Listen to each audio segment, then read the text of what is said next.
আসসালামু আলাইকুম বন্ধুরা, আমি ভালো আছি। আশা করি যে যেখানে আছেন সবাই ভালো আছেন। আজকে আমি বানাবো ডিম ছাড়া পাউরুটি বানাবো শুধুমাত্র একটা উপকরণ দিয়ে। তো উপকরণটা হলো ময়দা দিয়ে আমি কিভাবে পাউরুটি বানাই আপনাদেরকে আমি দেখাবো।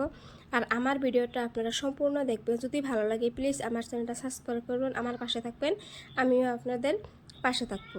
তো দেখতে পাচ্ছেন বন্ধুরা, পাউরুটিগুলো কত সুন্দর হয়েছিল, একদম সফট হয়েছিল, খুবই ভালো হয়েছিল। তো আমি এখন বানাবো।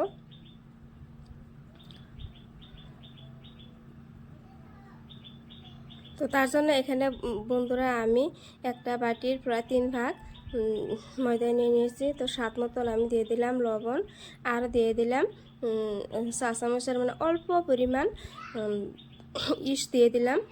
আর এখানে আমি দিয়ে দিলাম অল্প পরিমাণ চিনি।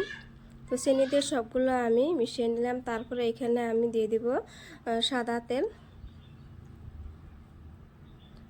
2 টেবিল চামচ দিয়ে দিলাম। তো এখন আমি সব উপকরণগুলো একসঙ্গে ভালো করে মিশিয়ে নেব। তেল দিয়ে আর ময়দা দিয়ে ভালো করে মিশাইলে আমার ডোটা বেশি ভালো হয়। আর দেখতে পাচ্ছেন বন্ধুরা, এখানে আমি মাত্র অল্প পরিমাণ ময়দা নিয়েছি। তো এখন আমি হালকা কুসুম গরম পানি দিয়ে একটা সুন্দর করে ডো বানিয়ে নিব।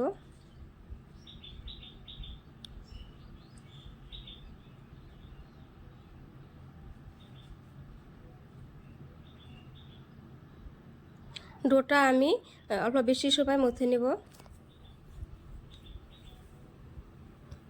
বেশি করে মথে নিলে পাউরুটিটা খুবই ভালো হয়।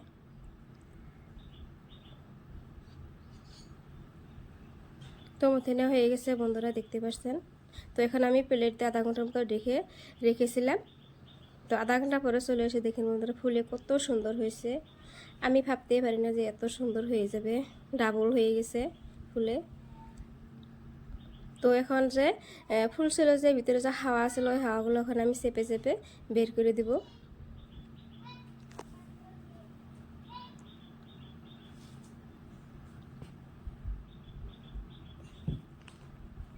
বের করতে একটু সময়ই লাগে।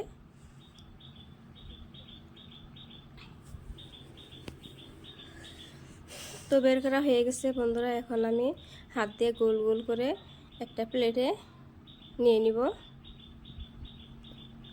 তো এখানে আমি 4টা পাউরুটি বানাবো।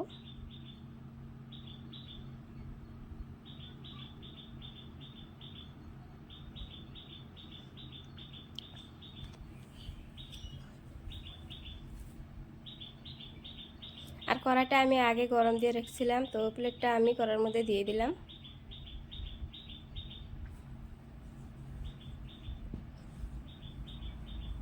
তো পাউরুটিগুলো প্রায় আমি আধা ঘন্টার মতো মিডিয়াম আছে গরম করে নিব। উপর দিয়ে দিলাম আমি কয়টা তিল। আর এতে দেখতে পাচ্ছেন বন্ধুরা কত সুন্দর হয়েছে।